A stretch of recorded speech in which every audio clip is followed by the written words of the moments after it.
పురిటిలో ఉన్న బిడ్డ కన్నా పవిత్రమైనది ఓటు. తల్లి లాంటి ఓటును అమ్ముకోవద్దు. 5 సంవత్సరాల కష్టాలు కొన్ని తెచ్చుకోవద్దు. ఓటు అంటే తెల్ల కాగితం ముక్క కాదు, కంప్యూటర్ బటన్ కాదు, 1000 రూపాయల నోటు కాదు, బీరు విస్కీ బాటిల్ అసలే కాదు.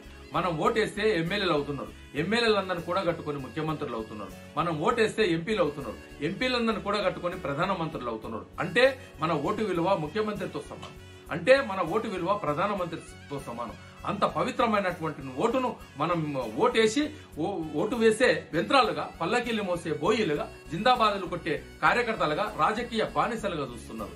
అంటే మనం తినే తిండి మీద, తాగే నీరు మీద, కట్టే బట్ట మీద, నడిచే రోడ్డు మీద, మాట్లాడే మైక్ మీద మనం పన్నులు కడుతున్నాం. అటువంటి పన్నులు అసెంబ్లీ బడ్జెట్ అవుతుంది, అటువంటి పన్నులు పార్లమెంటు బడ్జెట్ అవుతుంది. అంటే మేము ఓట్లు వేసి మేము ఏసీ రూమ్లు, ఏసీ కార్లు, ఏసీ అసెంబ్లీ, ఏసీ పార్లమెంట్లు మీకిచ్చి మేము ఎండలో ఉన్నాం. ఇది ఎక్కడ ధర్మం అని చెప్పేసి మేము ప్రశ్నిస్తున్నాం. ఇలా ప్రజాస్వామ్య దేశంలో ధనస్వామ్య పాలన కొనసాగుతుంది.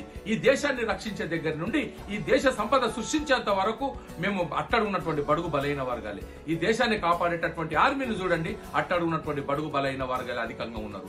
ఈ దేశ పన్నులు సృష్టించేటటువంటి వాళ్ళలో చూడండి, అట్టడున్నటువంటి బడుగు బలైన వర్గాలు ఉన్నారు.